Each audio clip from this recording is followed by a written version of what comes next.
Today you've joined hundreds of established and emerging writers who are discovering ways to reach their writing goals and have fun by being more curious, creative, and productive. You're listening to Ann Croker, Writing Coach. This is episode 153. In a world of author branding, find a place to play. If you scroll through my Instagram feed, it won't take long before you'll see quotes on pictures, quotes with colored backgrounds, sourced images, and my own snapshots all jumbled together. It's not pretty. You'll see travel pictures and book after book lying on a marble table, which is one of 2 or 3 decent backdrops in my home. The captions vary. Some are long, some are short. Sometimes I write stories to go with the image. Other times I simply add a little quote or brief explanation. Then there are the stories. My Instagram stories aren't overly planned out, and I don't add a lot of embellishment. I just talk for 15 seconds and then send it off. There's no rhyme or reason to any of my Instagram content. There's no grand plan. It's sporadic. It's an experiment. It's a playground. On Twitter, I have a more thoughtful approach. I have a kind of philosophy going over there, kind of a flow of content I'm tweeting out. Same with Facebook. It's fairly easy to figure out what I'm doing there. And I follow a straightforward schedule with predictable content on my website and podcast. But Instagram is where I mess around and try things out. One day I may commit to a smarter approach, but I think it's important that while building an author platform, we reserve a place to play. In an era when writers must take personal branding and platform building seriously to be considered by traditional publishers, we must be smart about establishing our online presence. We set up our digital home base, our website. Then we secure satellite offices, if you will, on social media platforms. We show up as the author of a guest post on someone's website or find ourselves interviewed on a podcast. We stay on topic, we strengthen our brand, we build an audience that appreciates our message and our voice. In the midst of those efforts, I like to set aside one space where I can be a little more natural, casual, and real, where I can test story ideas and experiment with my voice a bit. If your brand exudes a natural, casual, real vibe everywhere, cool. You live with more freedom than some writers, you lucky duck. Some writers, given their topic, convey a more put-together feel on social media and write in a professional tone as part of their brand in order to reach their primary audience. They need a place where they can let their hair down. And the good news is that these days, readers enjoy seeing even put-together professionals in their natural environment. Have you seen the Stars, They're Just Like Us section of Us Weekly magazine? There's Kerry Washington buying lettuce at Whole Foods. She's just like us. How fun to see Zac Efron walking his dog. He's just like us.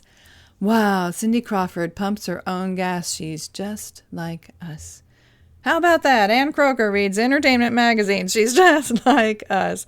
And by the way, quick disclaimer, my mom gave me a gift subscription to Us Weekly and Taste of Home back in 2012. So for the record, I didn't seek it out myself. And the subscription ran out several years ago. And I don't flip through it at the grocery store checkout stand. Well, at least not that often.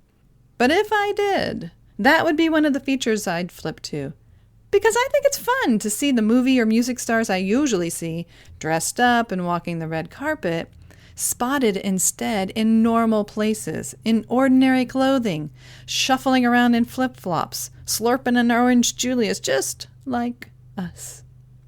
Now, maybe we writers working on building our platforms aren't big stars, at least not yet, but someone is probably looking up to you. Some reader has arrived at an article you wrote for an online magazine or for your own website, and they thought, wow, I never thought about it that way before. Or, I could never write like her. She's amazing. Even if your style isn't dressy or formal, your brilliant writing dazzled this reader like a movie star on the red carpet dazzles her fans. Readers and followers hear you interviewed and feel inspired. They sign up for a webinar you're leading or attend your session at a conference and learn from you and admire your talent and experience. They're picturing you as an authority on a topic or an expert in your field or the best author of fiction they've ever turned to. They're hanging on your every word. And just as they might appreciate seeing a snapshot of superstar Kerry Washington holding a head of lettuce, they might enjoy seeing you online somewhere, on Instagram or Facebook, let's say, looking a little less polished and a little more real, a little more experimental. They might show up there and say, "Hey, this is cool. She's as clever as she was in that essay I read," or as funny or smart or informative or however you write.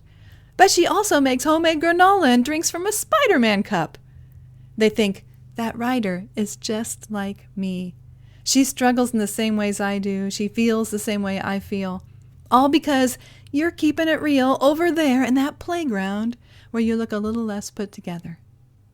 You'll build a connection with your more intentional writing in those branded spaces, but then you'll build another layer of meaningful connection by pulling back the curtain and opening up your life a little bit, by letting yourself be vulnerable. Give yourself permission to try new things in your playful place. Be yourself. If you haven't tried video yet, maybe this is where you'll give it a go. If you haven't told stories for a while, try it here. Or if you tell stories all the time in other spaces, throw out tiny teachable nuggets here instead.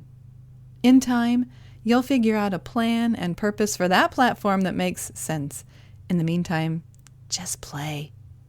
Maybe one day my Instagram feed will emerge as a consistent pattern, or I'll use flat lay techniques that wow people and look professional and intentional.